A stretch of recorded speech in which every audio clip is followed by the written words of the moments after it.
Okay, what we're going to do is go over some of the easier parts of section 1.2, which is talking about functions. The first series of questions is asking you to look at graphs and determine where they increase and where they decrease. Intervals of increase and intervals of decrease. So pretend this is a roller coaster and you're riding this ride. Obviously you're increasing from here to here, and again you're increasing from here to here. Okay? Now if you were asked where you're decreasing, you're going to be decreasing from here to here and decreasing from here to here. Really all they're asking for are the x values. So if you can kind of imagine that we drop the x values down here, so -1, 2, and then 5, we can answer the question a lot easier just thinking of x values. So it's going to be increasing from here to here, and how we will say that is it is increasing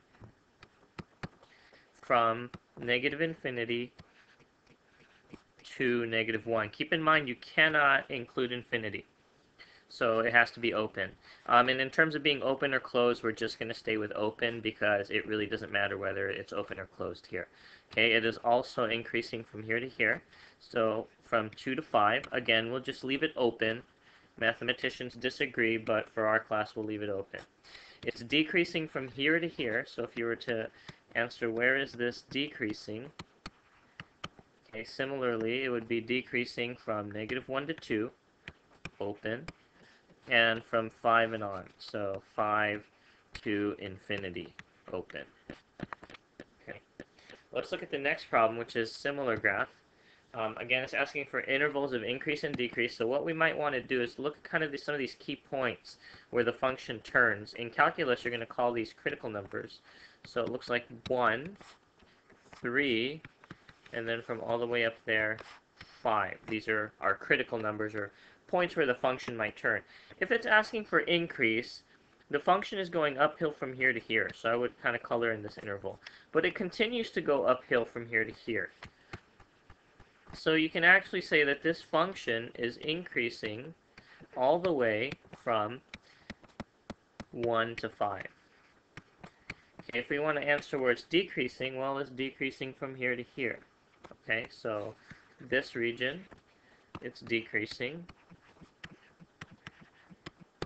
And that region is going to be from -infinity to 1. Okay, and it's also decreasing in this region, which is 5 to infinity. Okay. Your job is to do the same thing for this problem. Don't worry about this jump right here, because it's just asking where is it increasing, where is it decreasing. Okay, I'm going to move on to the next slide, so you may have to pause the video if you want to copy down the graph. Okay, the next question is asking for the same thing. However, we're going to have to rely on our graphing calculator to solve this problem because we don't have the graphs, okay? But it's still asking where is it increasing, where is it decreasing. So keep in mind for this one, you're going to have to type in y equals ABS, which is under math num, I believe. So, and it's one of the first choice, so the math button, and then move to the right. So absolute value of x plus 2 minus 1. Okay, if you were to graph this, it turns out that the graph would look something like this, a V shape. Okay, so notice the function's going to turn here, so this might be a key point. If you figure out where that point is, you can eyeball it, or there's actually a way to make the calculator find this point, which since it's at the bottom of a valley, is actually a minimum or a min. So if you go second calc, like we did in class to find the zeros, if you do second calc, there's actually a function for min, and you can look up online how to use that. But you can just eyeball it in this case, and you'll get that the minimum is at -2, -1. Keep in mind we're interested in the x value, so it looks like -2. So if we're addressing where it's increasing from here to here. Whoa, here to here. Okay, in which case it is going to be increasing, ignore that error there, from -2 to infinity.